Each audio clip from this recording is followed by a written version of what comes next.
Selamat pagi, apa kabar pemirsa TVR Parlemen dimanapun Anda berada. Berjumpa lagi dalam program TVR 09 bersama saya Alfa Rizky dan juga rekan saya. Dan saya Elisa Purba. Pemirsa, dalam 30 menit ke depan kami akan sajikan kepada Anda sejumlah berita nasional.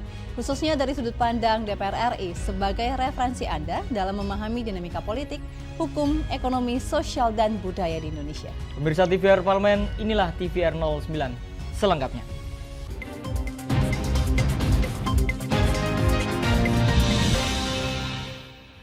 Pemirsa, berita pertama mengenai DPR RI yang mendorong pemerintah untuk berkoordinasi dengan seluruh pihak terkait dalam membuat kebijakan dalam mengatasi polusi udara dengan adanya pembatasan kendaraan dan industri. Pemerintah telah mengupayakan berbagai cara untuk mengatasi polusi udara di Jakarta, namun masih belum menunjukkan hasil. DPR RI mendorong pemerintah mengeluarkan kebijakan terkait pembatasan kendaraan serta mekanisme operasional bidang perindustrian untuk menangani polusi udara. Wakil Ketua Komisi 4 DPR RI Anggia Ermarini menekankan, pemerintah berkolaborasi dengan stakeholders terkait segera mengeluarkan peraturan terkait pembatasan kendaraan dan industri. Iya, harus ada. Negara wajib segera menelurkan sebuah peraturan yang bisa mengurangi polusi udara ini. Karena ini sudah masalah nyawa loh, itu masalah kemanusiaan. Tercatat di Kementerian Kesehatan 200.000 pasien ISPA. Maret malah mencapai 300.000 dan itu terus naik. Jadi nggak bisa kita biarkan, harus segera ada peraturan yang mengatur, yang membatasi segala produksi polutan yang ada di Jakarta terutama. Hal senada diungkapkan Wakil Ketua Komisi 9 DPR RI Emmanuel Melkiades yang mendesak pemerintah menemukan sumber polusi udara. Kalau polusi udara tersebutnya kan memang yang paling penting menemukan sumber-sumber polusinya dan kemudian itu bisa dihentikan, minimal dampaknya itu diminimalisir ya. Tapi harus ditemukan dan kemudian di stop. Idealnya begitu. Nah sampai saat ini tentu kalau kita lihat kan yang terbesar itu kan dari industri, kemudian dari emisi kendaraan bermotor. Jadi kalau memang ada kata industri itu bisa ketika dia membakar dan kemudian dikeluarkan asapnya itu bersih kan bagus banget kan. Demikian pula untuk kendaraan bermotor dan sebagainya. Gitu. Aditya dan Rian, TVR Parlemen, melaporkan. Pemirsa, guna meningkatkan nilai jual produk, Komisi 4 DPR RI mendorong pemerintah untuk fokus dalam program food estate dengan mengemas gabah hasil panen menjadi beras premium. Usai melakukan fungsi pengawasan, peninjauan langsung kawasan program food estate di Kalimantan Tengah, Komisi 4 DPR RI meminta pemerintah fokus pada hilirisasi produk dari program food estate untuk menghasilkan beras premium berkualitas. Jarod Saiful Hidayat menekankan, hilirisasi harus menjadi fokus utama dalam program food estate dengan mengemas gabah hasil panen menjadi beras premium untuk meningkatkan nilai jual produk.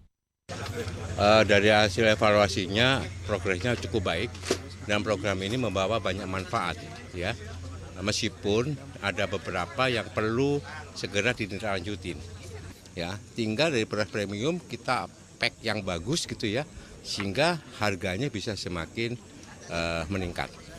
Ini dulu hilirisasinya ya. Oleh sebab itu kita berharap hilirisasi ini kalau di sini ya minimal itu sampai pemrosesan gabah menjadi beras premium sehingga tingkat pecahannya itu rendah dan packingnya bagus. Anggota Komisi 4 DPR lainnya Darori Wonodipuro menyoroti persoalan petani yang kesulitan mencari sumber air untuk mengairi sawah. Ia mendorong Kementerian PUPR segera membenahi masalah ini agar produksi bisa berjalan maksimal. Maka kepada pemerintah kami mendorong agar semua yang dibutuhkan terutama air. Nah, air ini yang jadi masalah ya. Mudah-mudahan PUPR paham untuk melanjutkan proyek-proyek ataupun irigasi yang ada untuk pengairan pertanian ini. Maka menghimbau pada pemerintah ini pun jadi perhatian karena ini adalah lumbung padi masa depan di Indonesia. Dari Kalimantan Tengah, Dodi Muharam, TVR Parlemen, melaporkan. Pemirsa, hadirnya LRT Jabodebek merupakan upaya pemerintah dalam melakukan modernisasi alat transportasi massal. Dan pemirsa, informasi selengkapnya akan kami hadirkan usai jeda berikut ini. Untuk itu tetaplah bersama kami di TVR 09.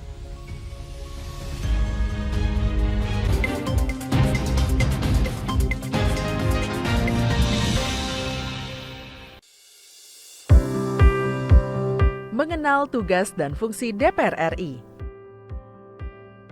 Dewan Perwakilan Rakyat atau DPR adalah lembaga negara yang mewakili aspirasi rakyat. Kehadiran DPR RI merupakan salah satu bukti bahwa Indonesia merupakan negara demokrasi. Sebagai salah satu lembaga perwakilan rakyat, apa saja tugas dan fungsi yang diemban DPR RI? Berdasarkan pasal 20A ayat 1 Undang-Undang Dasar 1945, DPR memiliki 3 fungsi, yakni fungsi legislasi, anggaran, dan pengawasan. Tugas dan wewenang DPR berbeda untuk setiap fungsinya. Yang pertama, fungsi legislasi.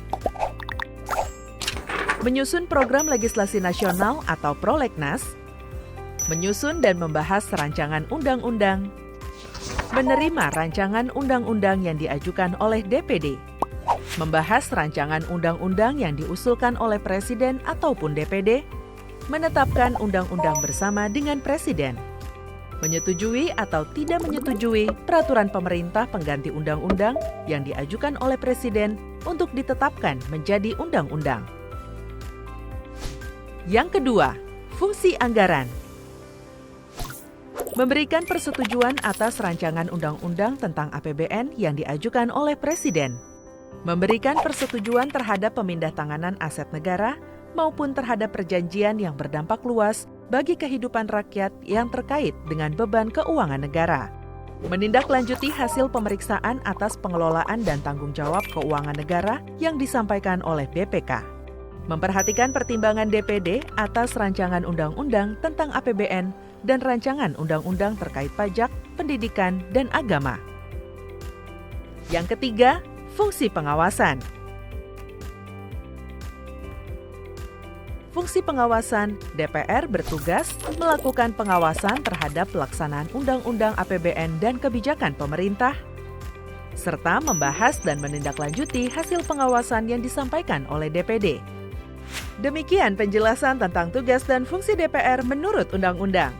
Informasi ini dipersembahkan oleh TV dan Radio Parlemen, Biro Pemberitaan Parlemen, dan Sekretariat Jenderal DPR RI.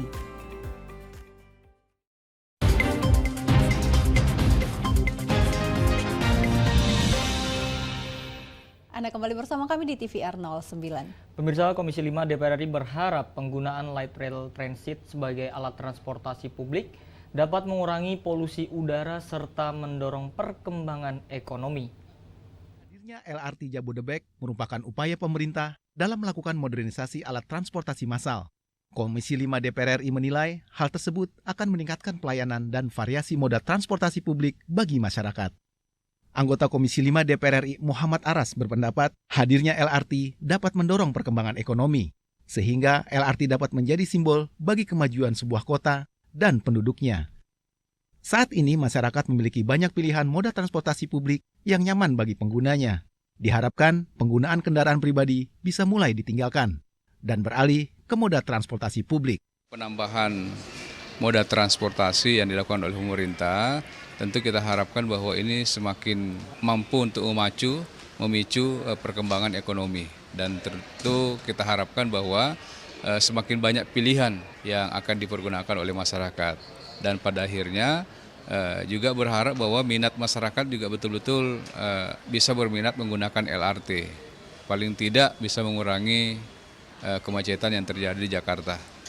Apalagi saat ini polusi udara yang begitu tinggi, sehingga penggunaan kendaraan umum diharapkan bisa sedikit mengurangi emisi udara di Jakarta.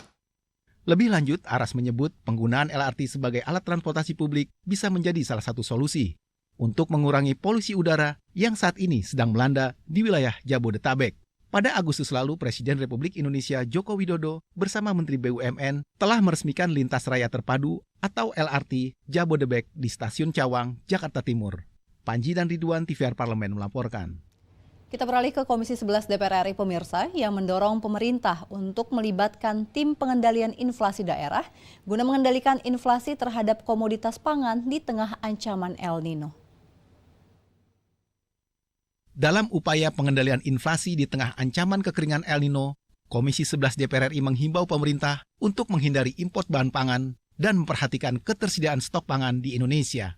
Anggota Komisi 11 DPR RI Eki Awal Muharram menegaskan, pemerintah tidak harus mengambil langkah impor untuk mengatasi dampak kekeringan di Indonesia. Pemerintah dapat melakukan penguatan cadangan beras dan stabilisasi harga melalui program ketahanan pangan. Kita ini sudah menjadi negara importir pangan besar, sangat besar sekali. Kita harus punya pandangan bahwa pangan itu harus bisa disediakan mandiri oleh petani dan peternak kita. Karenanya harus ada kebijakan fiskal secara sustainable, secara terus-menerus kepada petani dan nelayan agar nilai tukar petani dan nilai tukar nelayan itu naik sehingga mereka bersemangat untuk menjadi petani, menghasilkan produk pertanian. Kalau tidak ada afirmasi dan insentif dari pemerintah, maka petani akan dirugikan dengan adanya impor tersebut.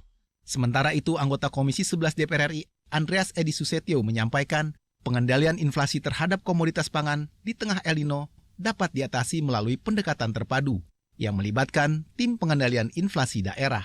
Kita dihadapkan pada kondisi El Nino ini yang bisa berpengaruh kepada kebutuhan bahan pokok makanan kita, karena sangat penting untuk mengendalikan harga pangan. Namun di Indonesia, inflasi ini dilakukan dengan kita lihat adalah kebijakan terpadu. Jadi tidak hanya mengandalkan kepada pengendalian tingkat bunga, tetapi juga dengan bekerja sama dengan pemerintah daerah. Adila dan Koko, TVR Parlemen melaporkan.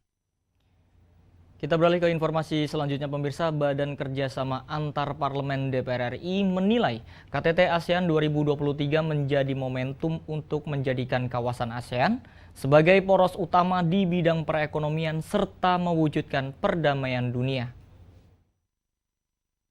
Dalam gelaran KTT ASEAN ke-43 dengan tema Epicentrum of Growth, DPR RI mendorong penguatan koordinasi antara parlemen dan pemerintah dalam menghadapi situasi global yang sangat dinamis. Anggota BKSAP DPR RI Arzeti Bilbina menyampaikan, KTT ASEAN 2023 jadi momentum untuk menjadikan kawasan ASEAN sebagai poros utama di bidang perekonomian dan mewujudkan perdamaian dunia. Indonesia sebagai tuan rumah KTT ASEAN ke-43 diharapkan mampu meningkatkan koordinasi antara parlemen dan pemerintah dalam upaya peningkatan kerjasama perdagangan, menciptakan kemakmuran, dan menjaga stabilitas kawasan ASEAN. Ingin menjadikan kawasan ASEAN ini tetap menjadi sentral utama bagi masyarakat ASEAN dan juga dunia, serta terus menjadi monitor dalam pengawasan dan juga perdamaian di negara-negara, dan juga tentunya berharap jadi negara yang sangat fokus dan konsen dalam perekonomian kawasan dan juga dunia. Harapan dari adanya KTT ASEAN ini, ASEAN tentunya terutama Indonesia ya, yang saat ini menjadi tuan rumah, ingin terus menggiring ASEAN menjadi leader dan menjadi bagian dalam setiap pergerakan pertumbuhan, perekonomian, kultur yang ada di kawasan dan juga di dunia. Lebih lanjut, Arzeti menambahkan, gelaran KTT ASEAN 2023 dapat mengupas dan membahas berbagai isu di kawasan ASEAN seperti isu ekonomi, kesetaraan, perdamaian, dan pertahanan. DPR RI mengapresiasi pemerintah yang telah mempersiapkan KTT ASEAN yang berlangsung dari 5 hingga 7 September 2023. Aditya dan Handoko, TVR Parlemen melaporkan. Pemirsa, Presiden Republik Indonesia Joko Widodo meresmikan Light Rail Transit atau LRT terintegrasi di wilayah Jabodebek di stasiun LRT Cawang, Jakarta, Senin 28 Agustus yang lalu. Dan pemirsa, informasinya akan kami hadirkan sesaat lagi. Untuk itu tetaplah di TVR 09.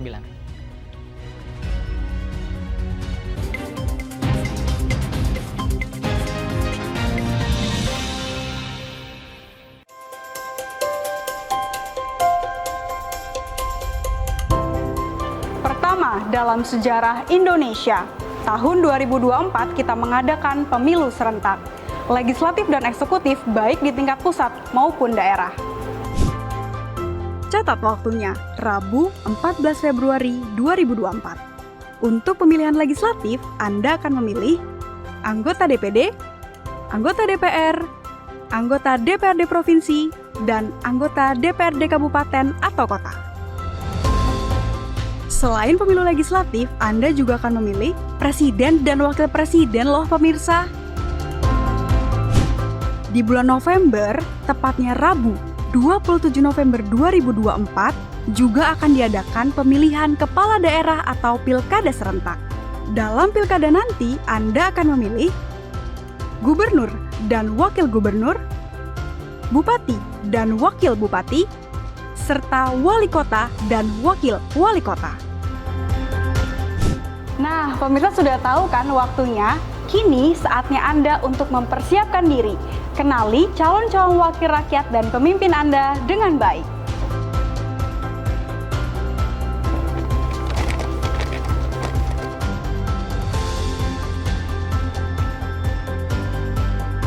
Jangan sampai kesempatan untuk memilih calon wakil rakyat dan pemimpin Anda terlewat begitu saja. Ayo ramaikan Pesta Demokrasi Pemilu 2024 dengan meriah. Demi masa depan bangsa Indonesia.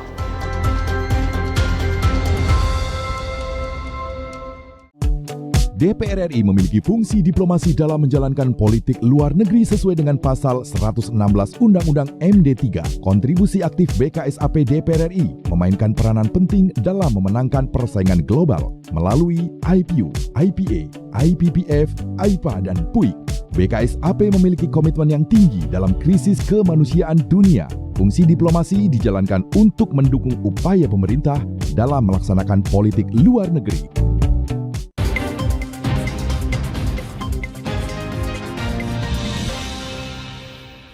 Kembali bersama kami di TVR 09. Ya pemirsa, meski LRT Jabodebek telah beroperasi penuh pada beberapa hari yang lalu, tetapi masih banyak masalah yang dikeluhkan oleh penumpang dalam penggunaannya. Dan DPR RI menilai LRT ini dibangun dengan menggunakan anggaran yang tidak sedikit, sehingga masyarakat diharapkan tentunya dapat merasakan manfaat dari adanya moda transportasi tersebut.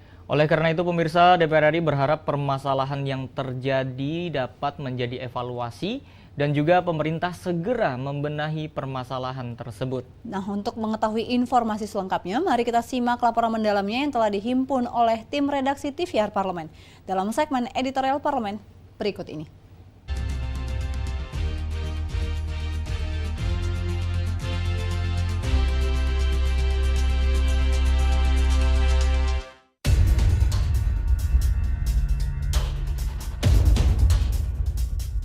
Moda transportasi lintas rel terpadu atau LRT telah resmi beroperasi sejak 28 Agustus lalu. Presiden Joko Widodo meresmikannya di stasiun LRT Cawang, Jakarta Timur. Pembangunan LRT merupakan salah satu proyek strategis pemerintah untuk mengurangi kemacetan dan polusi di ibu kota Jakarta. Memakan waktu pembangunan 8 tahun serta menelan anggaran hingga 32 triliun rupiah. Proyek LRT diharapkan mampu jadi primadona transportasi Jakarta. Jerih payah pemerintah dalam mewujudkan transportasi lintas rel terpadu cukup terbayar dengan antusiasme warga di wilayah Jabodebek. Dalam sepekan terakhir, jumlah penumpang LRT tembus hingga 220.000 atau diperkirakan melayani sekitar 4.500 penumpang per hari. Meski belum menjadi pilihan utama, setidaknya LRT memiliki potensi sebagai transportasi umum yang dapat menyerap banyak penumpang, yang ujungnya untuk mengurangi peredaran kendaraan serta emisi karbon di lalu lintas kota. Hal itu turut ditegaskan Muhammad Aras selaku anggota Komisi 5 DPR RI. Dan pada akhirnya juga berharap bahwa minat masyarakat juga betul-betul bisa berminat menggunakan LRT. Paling tidak bisa mengurangi kemacetan yang terjadi di Jakarta. Apalagi saat ini polusi udara yang begitu tinggi sehingga penggunaan kendaraan umum diharapkan bisa sedikit mengurangi emisi udara di Jakarta. Namun, agenda mengurangi kemacetan dan polusi melalui LRT hanya akan menjadi isapan jempol belaka jika sekelumit masalah yang masih merintangi laju gerbong LRT tidak benar-benar diatasi, seperti kendala listrik mati, keterlambatan perjalanan, serta tinggi pintu tak ideal yang sempat mengganggu kenyamanan penumpang. Menyikapi berbagai kendala yang terjadi, anggota Komisi 5 DPR RI Sudewo meminta pemerintah segera melakukan evaluasi untuk mengoptimalkan pelayanan LRT. Ada keluhan masyarakat, katanya pintunya lebih rendah, itu tolong segera dicarikan sebuah solusi. Dan yang lain, fasilitas-fasilitas yang lain saya minta diperhatikan, mengingat LRT ini kan dibangun dengan biaya yang sangat tinggi. Kemudian membutuhkan waktu yang cukup lama. Sayang sekali kalau hal-hal yang demikian itu tidak diperhatikan oleh pemerintah. Sementara, menurut anggota Komisi 5 DPR RI, Suryadi Jayapurnama, kurangnya area parkir di beberapa stasiun LRT menjadi salah satu permasalahan yang cukup strategis. Tata letak serta kapasitas lahan parkir dinilai sangat berpengaruh dalam menumbuhkan minat penumpang LRT. Jadi ini kita inginkan kenapa LRT ini dikembangkan, itu meminimalisir atau mengurangi para penumpang menggunakan kendaraan pribadi. Ya. Tapi kalau ternyata parkirnya di situ tidak ada, ya akhirnya kan orang mau parkir tempatnya jauh lalu berjalan kaki, akhirnya mereka memilih untuk menggunakan kendaraan pribadi karena waktu tempuhnya yang juga tidak bisa dihemat. Gitu. Menteri Perhubungan Budi Karya Sumadi turut merespon berbagai keluhan masyarakat serta desakan anggota Dewan. Tindak lanjut evaluasi dipastikan terus dilakukan melalui koordinasi bersama pihak terkait. Ya kita tidak mengelak bahwa itu masih belum sempurna, tapi saya akan koordinasikan dengan KAI, dengan LEN, dengan INKA, dengan Siemens supaya itu lebih baik. Saat ini terdapat 158 perjalanan LRT Jabodebek yang dilayani oleh 12 rangkaian setiap hari. Nantinya ada 27 rangkaian LRT yang ditargetkan melayani 137.000 penumpang per hari. Oleh karena itu, berbagai kendala yang terjadi tidak boleh terulang kembali. Pada akhirnya, target besar mengurangi polusi dan kemacetan dapat benar-benar terrealisasi, bukan sekedar solusi dalam bentuk narasi. Tim Liputan TVR Parlemen melaporkan.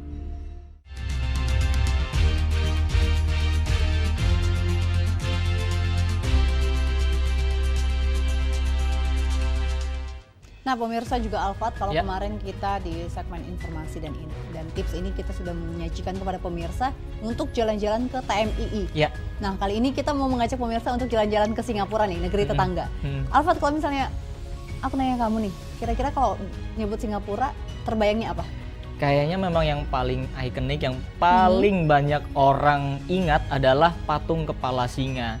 Tapi kabarnya nih Elisa, informasi yang aku dapatkan, ini tidak ada satupun seekor singa yang hidup di Singapura. Wow, ternyata banyak fakta yang mungkin kita belum tahu tentang Singapura ya, Alfat. Betul. Dan tentunya pemirsa, kami akan menyajikannya untuk Anda sesaat lagi. Untuk itu tetaplah bersama kami di TVR 09.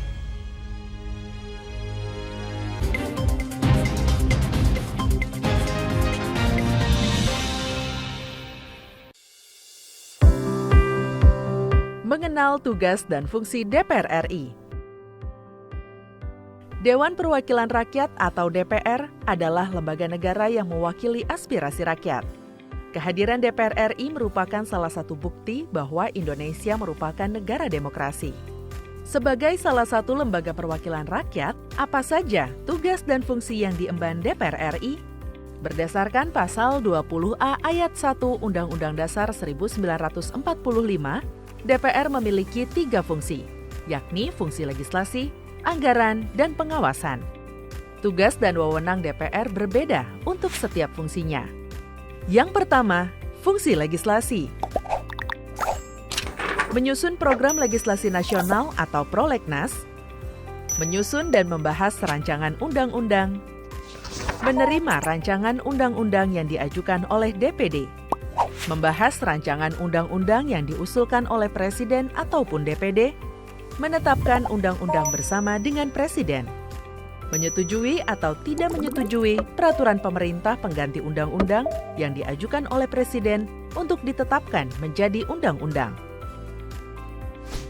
Yang kedua, fungsi anggaran. Memberikan persetujuan atas rancangan undang-undang tentang APBN yang diajukan oleh Presiden.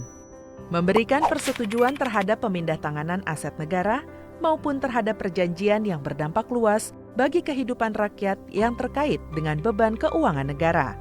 Menindaklanjuti hasil pemeriksaan atas pengelolaan dan tanggung jawab keuangan negara yang disampaikan oleh BPK. memperhatikan pertimbangan DPD atas rancangan undang-undang tentang APBN dan rancangan undang-undang terkait pajak, pendidikan, dan agama. Yang ketiga, fungsi pengawasan.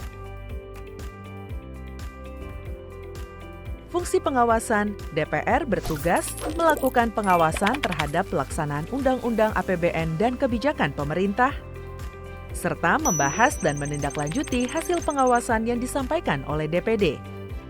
Demikian penjelasan tentang tugas dan fungsi DPR menurut undang-undang.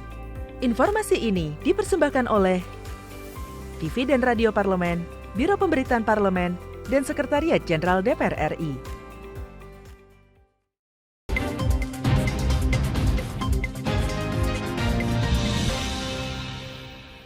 Terima kasih pemirsa, Anda masih bersama kami di TVR 09. Nah, kalau tadi kita sudah membahas mengenai Singapura, ternyata ya Alfat, di Singapura itu banyak tempat wisata dan beberapa di antaranya itu menyandang predikat yang mendunia. Ya, dan sebagai tambahan juga informasi Elisa dan juga pemirsa, Singapura ini juga menjadi salah satu negeri terpadat di dunia setelah negara Monaco nih. Dan belum selesai nih keunikannya nih Elisa, Singapura juga termasuk sebagai negeri yang multikultural. Tentu kalau kita berkunjung ke Singapura ada beberapa tempat dan juga destinasi yang mungkin tidak boleh kita lewatkan ya.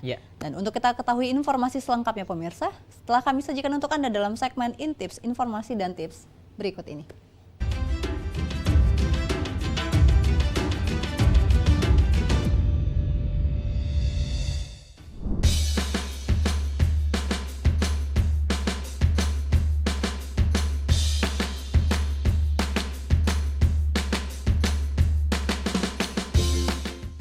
Singapura merupakan salah satu destinasi wisata yang paling ramai dikunjungi warga Indonesia.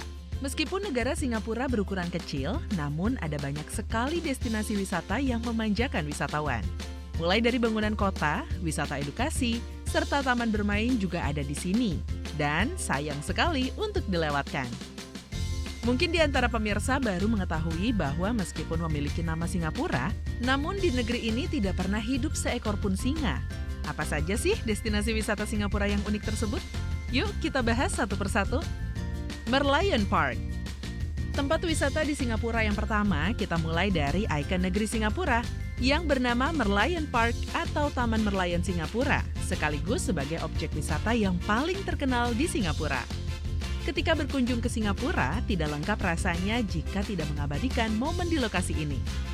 Merlion adalah gabungan dua kata, yaitu mermaid yang berarti putri duyung dan lion yang berarti singa.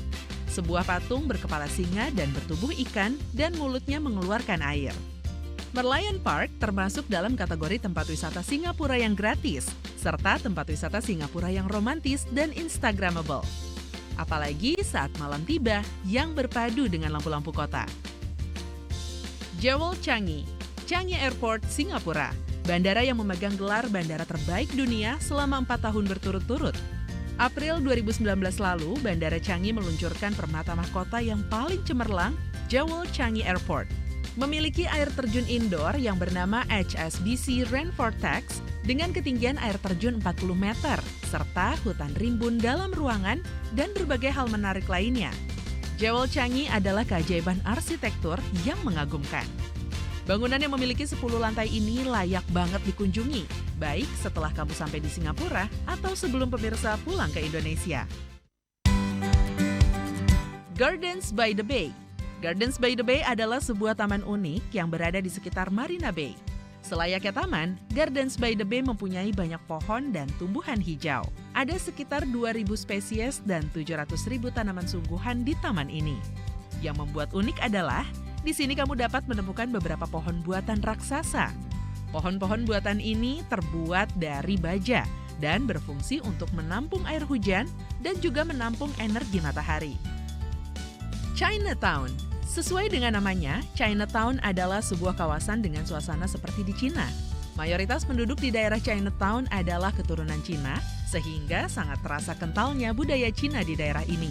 Mulai dari bangunan, hiasan, hingga barang dagangan. Selain itu, tempat wisata Singapura ini juga menyediakan berbagai cenderamata yang beraneka ragam.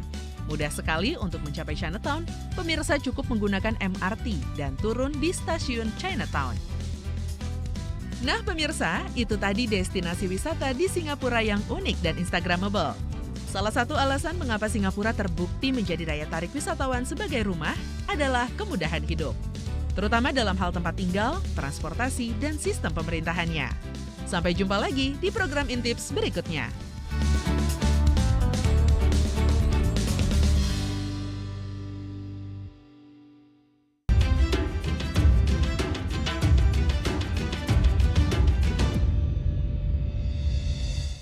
Baik pemirsa, di penghujung acara kami informasikan kepada Anda sejumlah agenda DPR RI pada hari ini, Kamis 7 September 2023. Pemirsa, pada pukul 10 waktu Indonesia Barat akan ada Badan Anggaran DPR RI yang mengadakan rapat kerja dengan Menteri Keuangan, Kepala Bappenas, Menkumham, Gubernur Bank Indonesia terkait pembicaraan tingkat 1 mengenai pembahasan rancangan Undang-Undang Pertanggungjawaban APBN tahun 2022 dan juga pembicaraan tingkat 1 rancangan Undang-Undang APBN tahun 2024.